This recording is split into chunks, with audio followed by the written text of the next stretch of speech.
Hello friends, कैसे हैं आप सब। Welcome back in my YouTube channel Renu academy. आज से हम स्टार्ट कर रहे हैं क्लास 11 का सब्जेक्ट अकाउंट्स के अंदर हम बेसिक से स्टार्ट करेंगे। सबसे पहले मैं आपको चैप्टर नंबर 1 कराऊंगी, introduction of accounting. Introduction of accounting में हम पहले बेस करेंगे कि अकाउंटिंग की डेफिनेशन क्या होती है, उसका मीनिंग क्या है, अकाउंटिंग प्रोसीजर क्या है, क्यों होता है और कैसे किया जाता है अकाउंटिंग। मतलब हम बेस देखेंगे इसमें एडवांटेजेस क्या है अकाउंटिंग के, लिमिटेशन क्या है, ऑब्जेक्टिव्स क्या है, किसको जरूरत होती है, मतलब इसके यूजर्स कौन होते हैं, ये हम इसके अंदर आज इसमें देखेंगे। चलिए स्टार्ट करते हैं हमारा first chapter introduction of accounting. Introduction of accounting में सबसे पहले आपको दिया हुआ है definition of accounting. Definition of accounting पढ़ने से पहले हम इसके कैरेक्टरिस्टिक पढ़ेंगे, क्योंकि कैरेक्टरिस्टिक आप जब पढ़ लोगे उसके बाद जब हम डेफिनेशन देखेंगे तो आपको समझ आ जाएगा कि हाँ इजीली आप इसको समझ पाएंगे। ठीक है, तो स्टार्ट करते हैं characteristic of accounting. Characteristic of accounting यहाँ पर हमारे पास में जैसे दिया हुआ है। नंबर 1 कैरेक्टरिस्टिक क्या होता है, identifying the financial transaction and events की। फाइनेंशियल ट्रांजेक्शन एंड इवेंट्स को आइडेंटिफाई करना, मतलब पहले हमें ये देखना, यहाँ पे क्या वर्ड दे रखा है, आइडेंटिफाइंग, क्या फाइनेंशियल ट्रांजेक्शन एंड इवेंट्स है।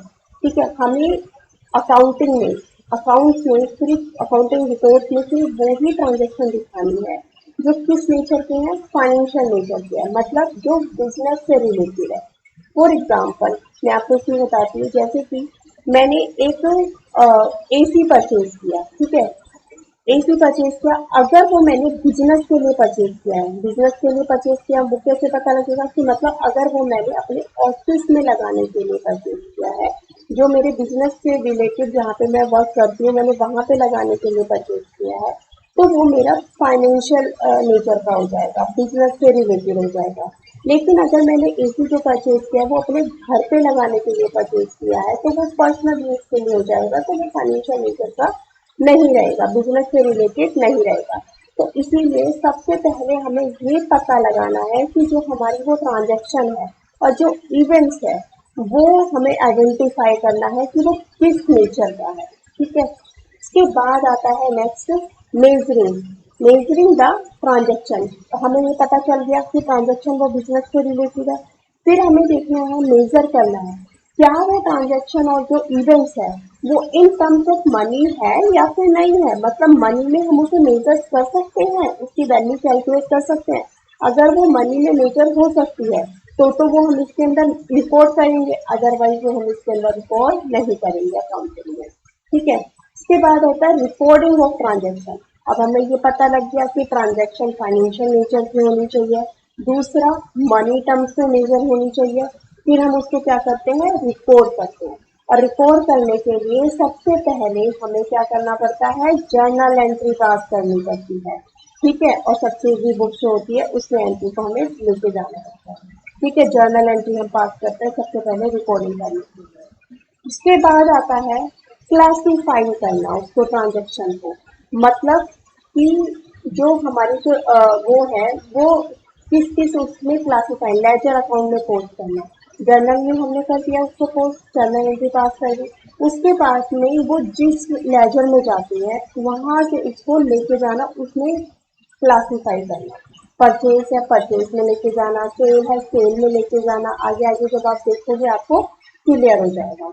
नेक्स्ट आता है हमारे पास में समराइजिंग द ट्रांजेक्शन, मतलब समरी बनाना, समराइज करना उसको। जैसे कि सबसे पहले देखो मैंने आपको बताया हम जर्नल एंट्री पास करते हैं, जर्नल में लेके जाते हैं, उसके बाद वहां से पोस्टिंग इनटू लेजर करते हैं, क्लासिफाई करते हैं, उसके बाद समराइजिंग।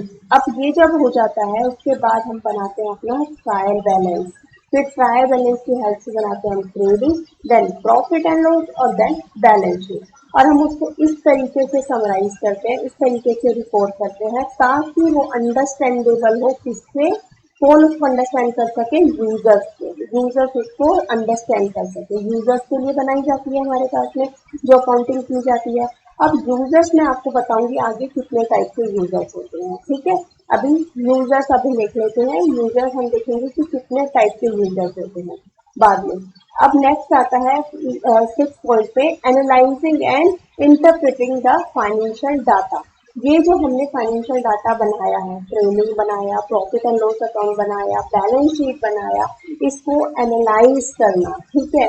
एनालाइज करना मतलब इसका जो मीनिंगफुल रीजन निकाल, ताकि इस तरीके से एनालाइज करना मतलब रेशो एनालाइसिस करना, कि कितना हमारे पास में ग्रॉस प्रॉफिट कितना है, नेट प्रॉफिट कितना है, हमारी फाइनेंशियल पोजीशन क्या है, ये एनालाइज करते हैं, जिससे कि जो हमारे अपर लेफ्ट साइड यूजर्स हैं वो मीनिंगफुल और साउंड जजमेंट ले सके, ठीक है, उनको डिसीजन मेकिंग करने में आसानी हो, ठीक है। उसके बाद है कम्युनिकेटिंग द फाइनेंशियल डाटा और रिपोर्ट्स टू द यूजर्स।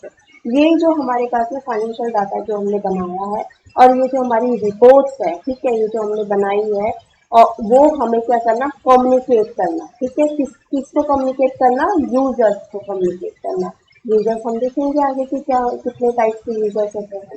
अब आपको समझ आया। अब मैंने आपको देखो इसमें क्या पढ़ा, क्या बताया। सबसे पहले आइडेंटिफाइंग मतलब आइडेंटिफाई करना फाइनेंशियल ट्रांजेक्शन को, उसके बाद उसको मेजर करना किसमें, मनी टर्म्स में। फिर जब वो मेजर्स हो जाएगी उसके बाद उसको क्या करना, रिकॉर्ड करना, कहाँ पर, जर्नल में। फिर उसके बाद में उसको क्या करना, नेक्स्ट क्लासीफाइंग करना, ठीक है। क्लासीफाइंग मतलब कि जर्नल से पोस्टिंग इनटू लेजर, ठीक है। उसके बाद आता है हमारे पास में समराइजिंग द ट्रांजैक्शन। समराइज करने के लिए हम क्या करते हैं, सबसे पहले trial balance, then trading account, then profit and loss account, then balance sheet, ठीक है। इस तरीके से समराइज करना ताकि वो अंडरस्टैंडेबल हो सके, किससे कौन उसको अंडरस्टैंड कर सके, यूजर्स हमारे पास में इंटरनल और एक्सटर्नल यूजर्स, वो हम आगे देखेंगे। देन आता है हमारे, उसके बाद आता है नेक्स्ट एनालाइज करना फाइनेंशियल डाटा को, ठीक है। एनालाइज कैसे करेंगे, रेशो एनालिसिस करेंगे, ठीक है, और उसकी रिपोर्ट्स बनाएंगे ताकि जो हमारे यूजर्स हैं, मैनेजमेंट लेवल के लोग हैं, वो उसकी हेल्प से डिसीजन ले सके, मीनिंगफुल और साउंड जजमेंट कर सके, ठीक है। नेक्स्ट आता है कम्युनिकेटिंग दी फाइनेंशियल डाटा। ये जो फाइनेंशियल डाटा है इसको कम्युनिकेट करना किसको कम्युनिकेट करना, हमारे पास में यूजर्स को करना, ठीक है। समझ आ गया। यानी कि इसके अगर मैं आपको बताऊं तो इसको हम कैसे लर्न करेंगे, IMRCSAC, ठीक है। रिकॉल करो मेरे साथ में, IMRCSAC। अगर कोई आपसे पूछे कि अकाउंटिंग में क्या क्या वो टर्म्स होती है, आपने ये लर्न कर लिया, बता दिया, तो आपको मतलब कि सारा पूरे मार्क्स मिलेंगे। नंबर 1, आइडेंटिफाई करना ट्रांजैक्शन एंड इवेंट्स को, financial transaction and events, measuring the transaction, recording the transaction, classifying the transaction, summarizing the transaction, analyzing and interpreting the financial data और communicating the financial data और reports to the user। समझ आ गया इतना, ठीक है। अब हम इस देख रहे थे क्या, अब आप डेफिनेशन ऑफ अकाउंटिंग पढ़ेंगे तो आपको क्लियरली समझ आ जाएगा। डेफिनेशन ऑफ अकाउंटिंग, जैसे कि इसकी डेफिनेशन क्या होती है, accounting is the art of क्या, रिकॉर्डिंग, ठीक है, बताया ना क्या है ये। अकाउंटिंग क्या है हमारे पास में, कि ये एक आर्ट है, क्या, किस चीज की आर्ट है, ठीक है, क्या है ये, आर्ट है, क्या, रिकॉर्डिंग मतलब आर्ट, क्लासिफाइंग सी, समराइजिंग एस, ठीक है, इन सिग्निफिकेंट मैनर, ठीक है, इस तरीके से रिपोर्ट करना, इन टर्म्स ऑफ मनी मतलब मेजरिंग। उसके बाद किसका, ट्रांजेक्शन एंड इवेंट, ठीक है, यानी कि हमारे पास में क्या आएंगे, फाइनेंशियल ट्रांजेक्शन एंड इवेंट, फिर वो उसको हमारे which are in part of a financial character, कि क्या होनी चाहिए, वो फाइनेंशियल करेक्टर की, जो हमने इसमें देखा था ना अभी, क्या बताया था मैंने कि आइडेंटिफाई कौन से करेक्टर की होनी चाहिए, वो फाइनेंशियल करेक्टर की आइडेंटिफाई करना, एंड इंटरप्रेटिंग द रिजल्ट्स, मतलब इंटरप्रेटिंग, एनालाइजिंग एंड इंटरप्रेटिंग बताया था, यानी कि ए हो गया, द रिजल्ट देयर ऑफ, ठीक है। अब इसको देखो एक बार, accounting is the art of recording, classifying, summarizing in a significant manner and in terms of money, transaction and events which are of a financial character and interpreting the results thereof. समझ आ गया? IMRCSAC मतलब communicate भी करना उसको, ठीक है, last में रहेगा। In simple word, accounting is the process. ये कैसा प्रोसेस है? सबसे पहले हम इसमें क्या करते हैं? कलेक्ट करते हैं, रिकॉर्ड करते हैं, क्लासीफाइंग करते हैं, समराइजिंग करते हैं और कम्युनिकेटिंग करते हैं। किसको? फाइनेंशियल इंफॉर्मेशन को। किस? To the users for the judgement and decision making, ताकि वो जजमेंट कर सके और डिसीजन ले सके। कौन? यूजर। समझ आ गया ये इतना आपको? आपको ये सारे वर्ड्स क्लियर हो गया कि क्या होता है अकाउंटिंग? IMRCSAC। क्या? IMRCSAC, ये याद कर लेना, ठीक है, आपको क्लियर हो जाएगा।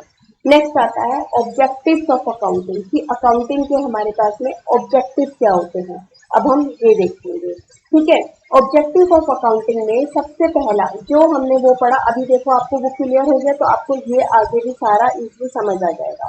Number 1, to maintain a systematic report of the business transaction. Business transaction का सिस्टमैटिक रिपोर्ट मेंटेन करना, ठीक है। देखो मैंने बताया था हम रिकॉर्डिंग करते हैं, उसमें रिकॉर्डिंग करने के लिए सबसे पहले हम क्या करते हैं? जर्नल में लेके जाते हैं, उसके बाद पोस्ट इनटू दी लेजर, उसके बाद देन हम पोस्ट करते हैं कहाँ पर? लेजर में पोस्ट करते हैं। नंबर 1 आ गया कि ये रिकॉर्ड करने में सिस्टमैटिक रिकॉर्ड मेंटेन होते हैं इससे। नंबर दूसरा होता है हमारे पास में to ascertain the profit and loss. Ascertain मतलब टू कैलकुलेट, कैलकुलेट करते हैं क्या? प्रॉफिट और लॉस। इससे हमारे पास में प्रॉफिट और लॉस कैलकुलेट करने में इजी होता है। क्यों?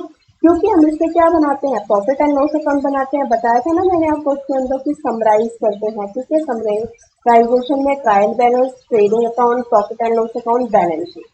के बाद थर्ड नंबर पर हम करेंगे to determine the financial position. Financial position को डिटरमाइन करना। फाइनेंशियल पोजीशन मतलब कि बैलेंस शीट। बैलेंस शीट की का स्टेटस देखना कि हमारे पास में एसेट और जो हमारी लायबिलिटीज है उसका वैल्यूएशन करना, उसका स्टेटस चेक करना, ठीक है, उसमें हेल्प मिलता है, इसका जो ऑब्जेक्टिव है। Number 4, to provide the information to the various users. ये तो हम कितनी इससे पढ़ ही रहे हैं कि कम्युनिकेट करते हैं, प्रोवाइड करते हैं, किसको इंफॉर्मेशन देते हैं? यूजर्स को, ताकि वो क्या ले सके? साउंड जजमेंट कर सके, ठीक है। उसके बाद आता है to help in the making the good financial decision, ठीक है, ये समझ आ गया। नेक्स्ट आता है टू असिस्ट द मैनेजमेंट। क्या करता है ये अकाउंटिंग? हमारे पास ये मैनेजमेंट को असिस्ट करता है, मतलब हेल्प करता है। कैसे असिस्ट करता है? वैसे ही बताया हमने कि ये फाइनेंशियल डाटा को एनालाइज करता है और फिर उसको इंटरप्रेट करता है। किसमें? In the form of reports में, अकाउंटिंग में, और जिससे वो असिस्ट होते हैं क्या? अपर लेवल के मैनेजमेंट, और जिससे वो क्या कर सकते हैं? अपना good and fast and sound decision making कर सकते हैं, जजमेंट, ठीक है। समझ आ गया? वही जो हमने वहां पे पढ़ा था स्टेटिस्टिक्स, वही यहाँ पर इसके सारे ऑब्जेक्टिव्स में आ जाएंगे, ठीक है। अब नेक्स्ट हम देखते हैं अकाउंटिंग के एडवांटेजेस। एडवांटेजेस क्या है अकाउंटिंग के? ठीक है, ये भी देखो आपको क्लियरली इजीली समझ आ जाएगा। Provide information about the financial performance. Financial performance की इंफॉर्मेशन को प्रोवाइड करना, ये इसका ऑब्जेक्टिव होता है, ठीक है। फाइनेंशियल परफॉर्मेंस मतलब कि प्रॉफिट अर्न किया है या फिर लॉस इनकर किया है, वो बताना। वो कैसे बताएंगे? जब हमारा प्रॉफिट एंड लॉस अकाउंट बना रहेगा किसी पीरियड का, वो इजीली से कैलकुलेट कर लेंगे और बता देंगे। Provide assistance to management. Management को असिस्टेंस प्रोवाइड करते हैं, ये अभी हमने देखा था कैसे असिस्टेंस करते हैं, कैसे मैनेजमेंट की हेल्प करते हैं? बिजनेस प्लानिंग में, डिसीजन मेकिंग में और इन एक्सरसाइजिंग द कंट्रोल, ठीक है। अब decision making, business planning, control करने के लिए उनको क्या चाहिए होता है? उनको वो अपना स्टेटस चेक करते हैं, कैसे वो उसको समरी प्रोवाइड करते हैं, रिपोर्ट देते हैं, फाइनेंशियल जो भी हमारी पोजीशन होती है, बैलेंस शीट होती है, प्रॉफिट एंड लॉस अकाउंट होता है, वो टाइमली अरेंज करते हैं। तो इससे वो बिजनेस प्लानिंग इजीली कर पाते हैं, डिसीजन मेकिंग कर पाते हैं, ठीक है। Facilitate the comparative study. Comparative study करने में इजी होता है। कंपैरेटिव स्टडी का मतलब होता है कि जो हमारा लास्ट ईयर का प्रॉफिट कितना था और इस साल का प्रॉफिट कितना है। हमारे पास में लास्ट ईयर का भी प्रॉफिट एंड लॉस अकाउंट होएगा और इस साल का भी प्रॉफिट एंड लॉस अकाउंट है। तो हम दोनों साल के प्रॉफिट एंड लॉस अकाउंट को कंपेयर करके इजीली फाइंड आउट कर सकते हैं कि हमारी कंपनी की ग्रोथ इंक्रीज हो रही है या डिक्रीज हो रही है। पिछले साल की भी रिपोर्ट होगी, पिछले साल का भी रेशियो एनालिसिस स्टेटमेंट होगी, कैश फ्लो स्टेटमेंट होगी, फंड फ्लो स्टेटमेंट होगी। ये सब आप अकाउंट्स में पढ़ेंगे आगे आगे धीरे धीरे, तो आपको ये सब चीजें समझ आ जाएंगे। ठीक है, इसीलिए अकाउंटिंग क्या होता है कि कंपैरेटिव स्टडी करने में फैसिलिटी प्रोवाइड करता है। समझ आ गया। नेक्स्ट आता है help in settlement of the tax liability. जो हमारी टैक्स लायबिलिटी कौन सी, जैसे कि income tax liability, GST liability, इनको पे करने में हेल्प करता है।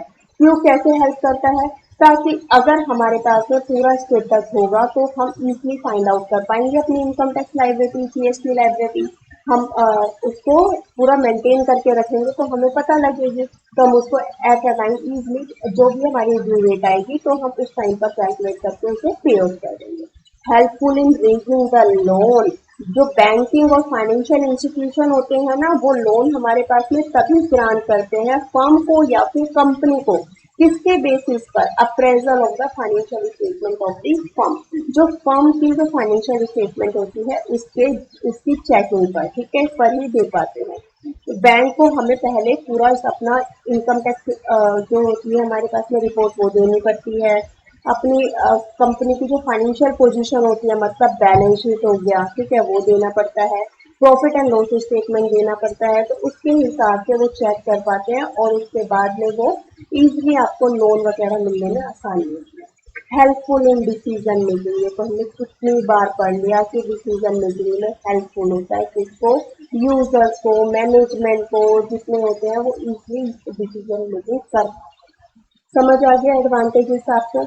नेक्स्ट, क्या इसकी कोई लिमिटेशन होती है, ये अब हम देखेंगे कि अकाउंटिंग की लिमिटेशन क्या होती है। ठीक है, इसकी लिमिटेशन भी होती है। नंबर 1 आता है अकाउंटिंग इज नॉट प्रिसाइज। मतलब अकाउंटिंग जो होती है वो not completely free from the personal bias और जजमेंट। मतलब ये क्या करते हैं कि पूरी फ्री नहीं होती, कंप्लीटली फ्री, मतलब इसमें कुछ किसी किसी के पर्सनल बायस होते हैं और जजमेंट होते हैं। ये मैनेजमेंट जो लेवल होते हैं ये अपने हिसाब से उसके अंदर अपने बेनिफिट के हिसाब से अकाउंटिंग में चेंज भी कर सकते हैं, जो उसके ओनर होते हैं कंपनी के। ठीक है, नेक्स्ट आता है accounting is done on the historic value of the asset. Asset की हिस्टोरिक वैल्यू पर करी जाती है। देखो, जैसे कि फॉर एग्जांपल जब आप आगे पढ़ोगे ना तो आपको पता लगेगा जो हमारे पास में एसेट्स होती है वो हिस्टोरिक वैल्यू मतलब कि बुक वैल्यू पर दिखाया जाता है। ठीक है, उसके अंदर बैलेंस शीट में, और उसी के ऊपर ही हम डेप्रिसिएशन कैलकुलेट करते हैं और फिर उसी के बेस पर ही आगे कैलकुलेट होती जाती है। लेकिन जो मार्केट वैल्यू होती है उस एसेट्स की वो अलग होती है, तो वो उसके बेस पर कैसे निकाली जाती है। नेक्स्ट आता है ignore the effect of the price level changes. जो हमारे प्राइस के अंदर चेंजेस होते हैं उसके इफेक्ट को इग्नोर करता है अकाउंटिंग। मतलब कि अकाउंटिंग स्टेटमेंट जैसे कि मैंने बताया कि हिस्टोरिक कॉस्ट पर मेंटेन होती है हमारे पास में एसेट। ठीक है, so the changes in the value of the money are ignore. जो आज उसकी मार्केट में वैल्यू है वो हम इग्नोर करते हैं, उसको हम नहीं दिखाते हैं अपने पास में वैल्यू शीट के अंदर। तो इससे जो है वो पूरा इफेक्ट नहीं पता लग पाता कि आज उसका प्राइस लेवल क्या है, उसके इफेक्ट को वो चेंज कर देता है, इग्नोर करता है। Ignore the qualitative information. जो क्वालिटेटिव इंफॉर्मेशन है उसको इग्नोर करता है। मतलब कि ये सिर्फ और सिर्फ आपको मैंने बताया था कि हम ट्रांजेक्शन किस में दिखाते हैं, only in money terms, measuring in money term. याद करो, IM measuring in money terms. जो मनी में कन्वर्ट हो सकती है या मनी में होती है उन्हीं वैल्यू को ही हम दिखाते हैं अकाउंट्स के अंदर। लेकिन जो मनी वैल्यू में नहीं है वो हम इसमें नहीं दिखाते हैं। तो जो क्वालिटेटिव इंफॉर्मेशन होती है वो इग्नोर हो जाती है। फॉर एग्जाम्पल, जैसे कि हमारा बिजनेस में किसी के साथ में झगड़ा हो गया या कोई भी हमारे पास में ऐसा लॉस हो गया जिसे हम मनी में मेजर नहीं कर सकते हैं। ठीक है, तो उससे हमारे जो बिजनेस जो हमारा प्रॉफिट एंड लॉस है और जो फाइनेंशियल पोजीशन हम बनाएंगे बैलेंस शीट, उस पर इफेक्ट पड़ता है। ठीक है, उसके इफेक्ट में वो इग्नोर करता है। Affected by the window dressing, window dressing का मतलब क्या होता है? Manipulation in the accounting to present a more favourable position of the business than the actual position. जो हमारी आज की पोजीशन है, ठीक है, आज का जो हमारा प्रॉफिट है उसको अच्छा प्रॉफिट, फेवरेबल प्रॉफिट और ज्यादा प्रॉफिट दिखाने के लिए हम क्या करते हैं, अपनी अकाउंटिंग में, अपने रिपोर्ट्स में मैनिपुलेशन कर सकते हैं, ठीक है, कर देते हैं। उसको हम कहते हैं विंडो ड्रेसिंग। जब आपको आगे नॉलेज हो जाएगी या फिर जो इनको नॉलेज होती है वो क्या करते हैं, उसमें मैनिपुलेट कर देते हैं, ठीक है। ये भी इसकी एक लिमिटेशन है, ठीक है। इतना आपको समझ आ गया। नेक्स्ट हम करते हैं इसमें, इसका आपको अकाउंटिंग प्रोसेस दिया हुआ है आपकी बुक में। अकाउंटिंग प्रोसेस देखो, अभी हमने आपको बताया क्या हम दिखाते हैं, फाइनेंशियल ट्रांजैक्शन। सबसे पहले हम वो करेंगे, क्या आइडेंटिफाई हमें करना पड़ता है कि फाइनेंशियल ट्रांजैक्शन एंड इवेंट्स को आइडेंटिफाई करते हैं। देन हमारे पास में हमने उसमें बताया था मेजर करते हैं, कौन सी वाली लेते हैं, सिर्फ मनी टर्म्स वाली। के बाद रिकॉर्डिंग, रिकॉर्डिंग मतलब क्या होता है था कि जर्नल में और सब्सिडरी बुक में रिकॉर्ड करते हैं। क्लासिफिकेशन मतलब कि posting into the ledger. Summarisation मतलब कि preparation of the trial balance, trading account, profit and loss account और ये बैलेंस शीट, ठीक है, ये सब आता है इसके अंदर, ठीक है। उसके बाद आता है एनालिसिस एंड इंटरप्रिटेशन। मतलब कि हम क्या करते हैं, उसका एनालाइज करते हैं जिससे कि मीनिंगफुल कंक्लूजन हम कर सकें, ठीक है, रिपोर्ट साउंड जजमेंट कर सकें। ये हो गया। नेक्स्ट आता है कम्युनिकेटिंग, जो इंफॉर्मेशन है उसको हम किसको कम्युनिकेट कर सके, यूजर्स को, ठीक है। ये सारा इसके अंदर आ गया जो हमने वहां पे पढ़ा था, IMR CSAC, ठीक है, यही इसका अकाउंटिंग प्रोसेस है। इतना आपको, यही पूरा आपको एक्सप्लेन करना है, इसके अंदर ये आ जाएगा। इसके बाद आता है नेक्स्ट, हम देखेंगे बुक कीपिंग और अकाउंटिंग में क्या डिफरेंस है। इससे पहले हम पहले ये देखेंगे कि बुक कीपिंग क्या होता है और अकाउंटिंग क्या होता है और अकाउंटेंसी क्या होता है। देखो, बुक कीपिंग तो और भी इजी है। हमने अभी पढ़ा ना, क्या हमने देखा था कि अकाउंटिंग में क्या पढ़ा था हमने, IMR CSAC, पूरा चैप्टर इसी के इर्द गिर्द ही वही करेंगे। देखो क्या होता है, बुक कीपिंग में हम क्या करेंगे, आइडेंटिफाइंग, मेजरिंग, रिकॉर्डिंग, क्लासिफाइंग, बस इतना ही। क्या बताया मैंने, IMR C मतलब IMR C, आइडेंटिफाई करेंगे ट्रांजैक्शन को, उसके बाद मेजर करेंगे मनी टर्म्स में, उसके बाद रिकॉर्डिंग करेंगे मतलब जर्नल में, जर्नल करेंगे और सब्सिडरी बुक, क्लासिफाइंग करेंगे मतलब posting into the laser of the financial transaction. ये होता है बुक कीपिंग। सबसे पहले हम बुक कीपिंग करते हैं। ये जब हम ये कर लेते हैं उसके बाद हमारा काम स्टार्ट होता है अकाउंटिंग का।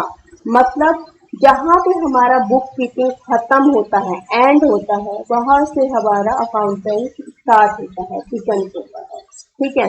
इट इंक्लूड, क्या इंक्लूड करता है उसके आगे देखो, एस समराइजिंग, मैंने बताया IMR C के बाद में एस यहाँ पर, के बाद में a analysing and interpreting, then communicating AC, ठीक है, SAC, the financial data to the users of the financial statement, ठीक है। उसके बाद आता है अकाउंटेंसी।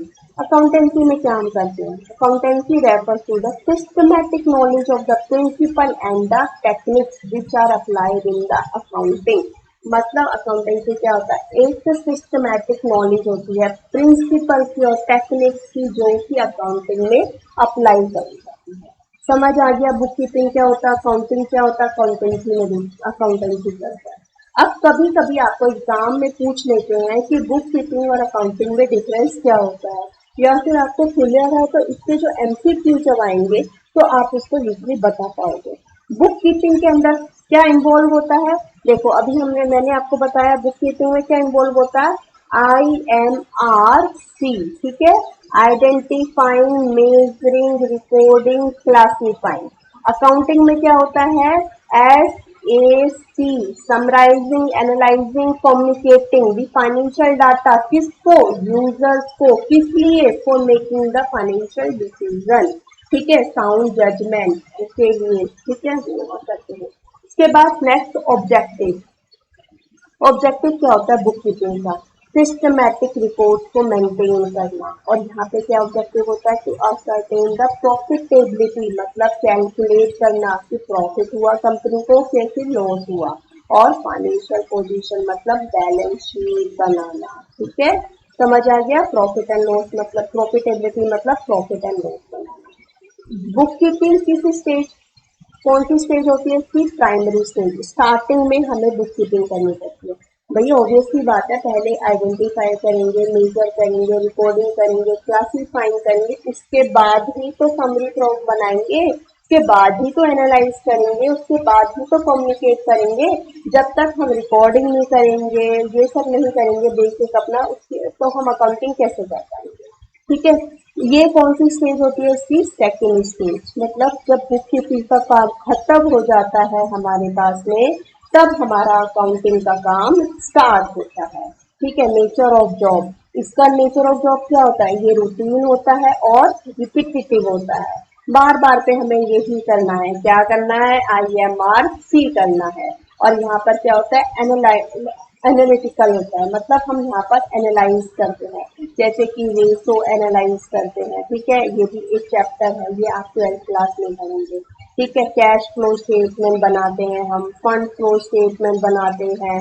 ये सारा इसके अंदर हमारा फिर अकाउंटिंग मतलब एनालिटिकल प्रोसीजर स्टार्ट होता है। Level of skills. Book keeping does not require special skills, में कोई स्पेशल स्किल्स की जरूरत नहीं है। आप जब वो काम करने लग जाते हैं ना, आप उसको यूज टू हो जाते हैं, फिर वैसे ही वैसे आप उसको कर सकते हैं। जूनियर स्टाफ भी इसको कर सकता है, लेकिन यहाँ पर स्पेशलाइज स्किल की जरूरत होती है, आपको पूरी नॉलेज होनी चाहिए। ठीक है, तभी आप उसको एनालाइज कर पाएंगे। तो ये सीनियर स्टाफ के द्वारा भी किया जाता है। ठीक है, इतना समझ आ गया आपको बुक कीपिंग और अकाउंटिंग में डिफरेंस? ठीक है, नेक्स्ट हम करते हैं जो अकाउंटिंग इंफॉर्मेशन होते हैं इसके क्वालिटेटिव कैरेक्टरिस्टिक। ये आपको दिया होगा आपकी बुक में। ये हमारे पास में क्या है कि क्वालिटेटिव कैरेक्टरिस्टिक क्या होते हैं अकाउंटिंग इंफॉर्मेशन के। इसको आपको देखना है कि रिलायबिलिटी, कि रिलायबल होने चाहिए, हमें विश्वास होना चाहिए उन पर, विश्वसनीय होने चाहिए वो। मतलब कि free from material error and the personal bias, मतलब कि वो कि जो हमारे मटेरियल एरर होते हैं उनसे फ्री होने चाहिए। मतलब किसी पर्सनल अपने पर्सनल बेनिफिट के लिए नहीं करेंगे चाहिए अकाउंटिंग इंफॉर्मेशन जो है वो, उसमें कोई भी चेंज नहीं होना चाहिए। ठीक है, relevance. Accounting information must be relevant. क्या होती है वो? रेलिवेंट होती है अकाउंटिंग इंफॉर्मेशन। किस में रेलिवेंट होती है? डिसीजन मेकिंग रिक्वायरमेंट है ऑफ द यूजर। जो यूजर्स की डिसीजन मेकिंग रिक्वायरमेंट है उसके में रेलिवेंट होती है। ठीक है, अकाउंटिंग इंफॉर्मेशन। अब अकाउंटिंग इंफॉर्मेशन अंडरस्टैंडेबिलिटी मैंने बताया था कि इंफॉर्मेशन हमें इस तरीके से डिस्क्लोज कर रही है फाइनेंशियल स्टेटमेंट में कि वो इजीली अंडरस्टैंडेबल हो सके, कि ताकि इसको कोई भी आसानी से समझ सके। ठीक है, कंपैरेटिबिलिटी मतलब कि हम उसे कंपेयर कर सके। इंट्रा फर्म और इंटर फर्म। इंट्रा फर्म होता है मतलब कि विद इन द फर्म, और इंटर फर्म होता है मतलब कि आउटसाइड द फर्म। मतलब कि हाँ, आउटसाइड द फर्म मतलब क्या? किसी दूसरी फर्म के साथ में। ठीक है, आउटसाइड एक कंपनी को दूसरी कंपनी के साथ में जब हम कंपेयर करते हैं उसको हम कहते हैं इंटर फर्म कंपैरिजन। और विद इन द फर्म हो गया मतलब कि इस ब्रांच के का जो है हम दूसरी वाले ब्रांच से कंपेयर कर रहे हैं उसको हम कहते हैं इंट्रा फर्म कंपैरिजन। ठीक है, इस पीरियड को लास्ट को कर रहे हैं उसको कहते हैं इंट्रा फर्म कंपैरिजन। ठीक है, over the different time period. ठीक है, अलग अलग टाइम पीरियड में हम, मैंने बताया ना लास्ट ईयर का इस साल में, जैसे कि अभी क्या चल रहा है हमारा, जैसे 2020 को 2019 से कंपेयर करना, 2000 ओके 2018 में क्या पोजीशन थी प्रॉफिट की, 19 में क्या पोजीशन थी और 2020 में क्या पोजीशन थी। समझ आ गया इसके अंदर? इसके अंदर सबसे पहले हमने क्या करा? रिलायबिलिटी, रेलिवेंस, अंडरस्टैंडेबिलिटी और कंपेरेबिलिटी। ठीक है, ये चीज आपको याद रखनी है। ठीक है, अब नेक्स्ट हम देखेंगे इसमें कि यूजर्स बार बार आप पढ़ रहे हो कि यूजर्स ऑफ अकाउंटिंग, कि हमें इस तरीके से इंफॉर्मेशन देनी है या प्रोवाइड करनी है या कम्युनिकेट करनी है किसको? यूजर्स से। अब यूजर्स होते कितने टाइप के हैं? ठीक है। यहाँ पे जो यूजर्स हमारे पास में दे रखे हैं, दो टाइप के यूजर्स होते हैं। एक आता है हमारे पास में इंटरनल यूजर्स और एक आता है हमारे पास में एक्सटर्नल यूजर्स। इंटरनल यूजर्स मतलब कि जो कंपनी के अंदर होते हैं, फर्म के अंदर होते हैं। या कौन कौन हो गया? ओनर। कौन होता है? ओनर। ठीक है। वो उनको हमारे पास ओनर कौन हो गया? जो कि मालिक होते हैं, मतलब कि जो कैपिटल लगाते हैं किसमें? बिजनेस में इन्वेस्ट करते हैं। ठीक है, उनको कहते हैं हमारे पास में ओनर। वो इंटरेस्टेड होते हैं इसके अंदर। क्यों इंटरेस्टेड होते हैं? क्योंकि भाई उनका तो पैसा लगा हुआ है, तो उनको ज्यादा रिस्क होता है कि हमारी कंपनी प्रॉफिट में है कि फिर लॉस में है, ये उनको चेक करना होता है। इसलिए सबसे ज्यादा इंटरेस्टेड उसमें कौन होता है? अकाउंटिंग इंफॉर्मेशन कौन बनवाता है, चेक कौन करता है? फाइनेंशियल पोजीशन ओनर्स हो गए। नेक्स्ट आता है मैनेजमेंट। मैनेजमेंट जो होता है वो बहुत सारे उनको डिसीजन लेने होते हैं, तो इसी वजह से हमारे पास में अकाउंटिंग इंफॉर्मेशन उनके द्वारा यूज की जाती है। ठीक है। उसके बाद आता है इम्प्लॉइज है। इम्प्लॉइज जो होते हैं वो किसमें क्यों इंटरेस्टेड होते हैं? क्योंकि उनको असेस करना होता है कि क्या कंपनी इस एबिलिटी में है कि उनको हायर वेजेस या फिर बोनस प्रोवाइड कर सके। अगर कंपनी देखेंगे ना कि कंपनी अगर प्रॉफिट हो रहा है, ज्यादा प्रॉफिट हो रहा है, कितना प्रॉफिट हो रहा है कि आगे इन फ्यूचर में कंपनी हमें कितना बोनस दे सकती है, कितना इंक्रीमेंट दे सकती है, इसको जानने के लिए उन्हें फाइनेंशियल पोजीशन देखनी होती है कंपनी की। ठीक है। इंटरनल पता लग गया आपको, ओनर हो गया, मैनेजमेंट हो गया, इम्प्लॉय हो गया। अब एक्सटर्नल। एक्सटर्नल में जैसे कि आ गए बैंक्स और फाइनेंशियल इंस्टीट्यूशन। ठीक है। बैंक और फाइनेंशियल इंस्टीट्यूशन क्या प्रोवाइड करते हैं? बिजनेस को लोन प्रोवाइड करते हैं। अब उनको इंटरेस्ट होता है कि कंपनी की पोजीशन क्या है, क्या वो प्रॉफिट भी अर्न कर रही है, कितने साल से कितनी कितनी उसकी ग्रोथ हो रही है, उसी के बेस पर ही वो लोन प्रोवाइड करते हैं। और ये देखते हैं कि क्या कंपनी आगे हमें, अगर उनकी पोजीशन अच्छी होगी तो फिर वो हमें सेफली और इजीली वो पे कर पाएगी। मतलब सेफ्टी और रिकवरी ऑफ द लोन की इजीली और सेफ्टी रिकवरी करने के लिए उनको इंटरेस्ट होता है इसके अंदर। इन्वेस्टर्स। इन्वेस्टर्स कौन होते हैं? जो कंपनी में इन्वेस्ट करते हैं। ठीक है, इसीलिए उनको भी इंटरेस्टेड होता है। उसके बाद आता है क्रेडिटर। क्रेडिटर मतलब कि जो कि कंपनी को गुड्स प्रोवाइड करते हैं उधार पर। ठीक है, क्रेडिट पर, और ये हम आगे पढ़ेंगे डिटेल में। ठीक है, इसीलिए so they need accounting information to ascertain, मतलब to calculate the financial soundness of the firm. उसके बाद आता है गवर्नमेंट। गवर्नमेंट को क्यों मतलब इंटरेस्टेड होते हैं उसमें, जो हमारी फाइनेंशियल पोजीशन में कंपनी की, ताकि वो कैलकुलेट कर सके कि टैक्स लायबिलिटी जो है वो बिजनेस की वो इजीली निकाल सके। Researchers use accounting information in their research work में वो उसको यूज करते हैं अकाउंटिंग इंफॉर्मेशन को। कंज्यूमर्स। कंज्यूमर्स मतलब हो गया हमारे customer. For stabilising the good accounting control which will reduce the cost of production. ठीक है, समझ आ गई हमारे पास में। इंटरनल यूजर्स बताया मैंने आपको, जो कि कंपनी के अंदर होते हैं। ओनर हो गया, मैनेजमेंट हो गया, एम्प्लॉय हो गया। एक्सटर्नल जैसे कि बैंकिंग हो गया, फाइनेंशियल इंस्टीट्यूशन हो गया, इन्वेस्टर्स हो गए, क्रेडिटर्स हो गए, गवर्नमेंट हो गई, रिसर्चर्स हो गए और कंज्यूमर्स हो गए। क्लियर है ये सारा कुछ? आपको समझ आ गया इतना जितना हमने पढ़ा अभी तक? उसके बाद हम पढ़ेंगे कि सिस्टम ऑफ अकाउंटिंग। अकाउंटिंग का सिस्टम कितने टाइप का होता है? आप दो टाइप का होता है, डबल एंट्री सिस्टम और सिंगल एंट्री सिस्टम। अब डबल एंट्री सिस्टम क्या होता है और सिंगल एंट्री सिस्टम क्या होता है ये हम देखेंगे। समरी भी देखेंगे एकदम, मतलब कि डबल एंट्री सिस्टम जो होता है वो बेस करता है किस पर? ड्यूअल एस्पेक्ट प्रिंसिपल पर। ठीक है, मतलब कि उसके अंदर दो एस्पेक्ट होते हैं। कौन से? डेबिट और credit of the equal amount. जितना हमारा डेबिट में आएगा उतना ही हमारा क्रेडिट में आएगा। ये ड्यूअल एस्पेक्ट पर फॉलो करता है। ये आप आगे आगे पढ़ोगे ना, आपको समझ आ जाएगा। उसके बाद होता है this system of accounting recognise the record both aspect of the transaction. दोनों एस्पेक्ट को रिकॉग्नाइज करते हैं कि डेबिट क्या होगा और क्रेडिट क्या होगा, तभी तो जर्नल एंट्री पास करेंगे। एसी हमने परचेज किया, मैंने आपको एसी का एग्जांपल दिया था, तो एसी हमारे पास में ऐसे डेबिट। परचेज किया, हमने परचेज किया होगा तो फिर हमारा कैश गया होगा, कैश में पेमेंट करी होगी या फिर हमने चेक से पेमेंट करी होगी। टू कैश और बैंक, मतलब डेबिट हो गया हमारा एसी और क्रेडिट हो गया या तो कैश या फिर बैंक। ठीक है, तो दोनों एस्पेक्ट हमें बुक करने पड़ते हैं। उसके बाद में फिर आगे चलता है। सिंगल एंट्री सिस्टम आता है। Under this system both aspect are not recorded, दोनों एस्पेक्ट रिकॉर्ड नहीं होते, मतलब कि या तो डेबिट हमें पता होता है या फिर क्रेडिट पता होता है, एक एस्पेक्ट हमारे पास में क्या होता है, मिसिंग होता है।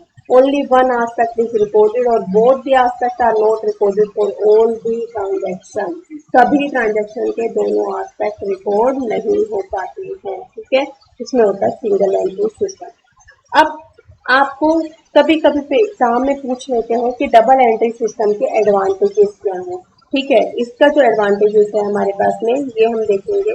नंबर वन आता है कि ये क्या है, साइंटिफिक सिस्टम है, मतलब as compare to the other system this system of recording transaction is the more scientific and useful to achieve the objectives of accounting, accounting के ऑब्जेक्टिव को अचीव करने में मोर साइंटिफिक है। अकाउंटिंग का objective हमने पढ़ा था ना, उसके अंदर कौन सा ऑब्जेक्टिव ये अचीव कर पाता है, रिकॉर्ड कर पाएगा, क्लासीफाई कर पाएगा, ये सारे जो ऑब्जेक्टिव है, ठीक है। तभी तो अगर रिकॉर्डिंग कैसे होगी, हमने बताया था जर्नल एंट्री पास करके दोनों एस्पेक्ट हमें पता होंगे, डुअल एंट्री में याद रखना है डेबिट की और क्रेडिट की, अगर दोनों एस्पेक्ट हमें पता होंगे तो हम इजीली ये सब कर पाएंगे। उसके बाद होता है complete record of the transaction का कंप्लीट रिकॉर्ड होता है, जैसे वो दोनों एस्पेक्ट होते हैं तो इसी वजह से हमारे पास में ईच एंड एवरी ट्रांजेक्शन को इजीली हम रिकॉर्ड कर पाते हैं और जिसकी हेल्प से हम प्रॉफिट या फिर लॉस जो है वो इजीली कंप्यूट कर पाते हैं। Check the arithmetical accuracy of the accounts, जो अकाउंट्स की अर्थमेटिकल एक्यूरेसी को इजीली हम निकाल पाते हैं, मतलब कि ट्रायल बैलेंस हम आसानी से बना पाएंगे arithmetical accuracy of the record को निकालने के लिए। Determination of the profit and loss and depiction of the financial position, same वही है। जब हमारा रिकॉर्डिंग होगी, मतलब जर्नल एंट्री पास हो रखी है हमारी, क्लासीफाई कर लिया हमने, मेजर में पोस्ट कर लिया, उसके बाद समराइज कर लिया हमने, ट्रेडिंग बना लिया, प्रॉफिट एंड लॉस अकाउंट बना लिया, बैलेंस शीट बना लिया, तो हम उससे इजीली प्रॉफिट है या फिर लॉस है कैलकुलेट करके बता पाएंगे कंपनी को। फाइनेंशियल पोजीशन, बैलेंस शीट की जो पोजीशन है वो हम बता पाएंगे, ठीक है। हेल्पफुल इन डिसीजन मेकिंग में हेल्पफुल होता है, क्यों, क्योंकि हमारे पास में सब चीज तैयार है, रेडी है, मतलब कि हमारे पास में जितना भी वो है, तो जो एडमिनिस्ट्रेटिव है और मैनेजमेंट लेवल के लोग हैं वो इजीली जो है अपना साउंड जजमेंट ले पाएंगे और गुड डिसीजन मेकिंग करेंगे। समझ आ गया, क्लियर हो गया। यहाँ पर आपका खत्म होता है इंट्रोडक्शन ऑफ अकाउंटिंग का चैप्टर। आपके ये जो नोट्स मैंने जिससे पढ़ाया है इसका का पूरा पीडीएफ मैं अपने डिस्क्रिप्शन बॉक्स में अटैच कर दूंगी, आप वहां से रीड आउट कर लेना, या आप मेरी वीडियो को सुनिए, आपको सब कुछ क्लियर हो जाएगा। आप जिस भी ऑथर की बुक से पढ़ रहे हैं आप वहां से सिंपली रीड आउट करिए, आपको क्लियरली सब कुछ समझ आ जाएगा। और वैसे मैं इसके जो नोट्स हैं अपने टेलीग्राम चैनल पे भी डाल दूंगी, आप वहां से भी ले सकते हैं। टेलीग्राम चैनल का लिंक मैंने डिस्क्रिप्शन बॉक्स में दिया हुआ है, आप वहां से ज्वाइन कर लीजिए मेरा टेलीग्राम चैनल। और कोई भी डाउट्स है, कुछ भी आपको चीज समझ नहीं आती है, आप मुझे कमेंट करिए, मैं आपको एक्सप्लेन कर दूंगी, या टेलीग्राम चैनल में भी आप कमेंट करके पूछ सकते हैं या फिर वीडियो में भी आप पूछ सकते हैं, ठीक है। फर्स्ट चैप्टर मैंने करा दिया है, आप इसको अच्छे से कर लेना, जल्दी से कोई भी डाउट हो आप मुझसे पूछ लेना, ठीक है। थैंक यू, मिलते हैं नेक्स्ट क्लास में। Stay safe, stay home.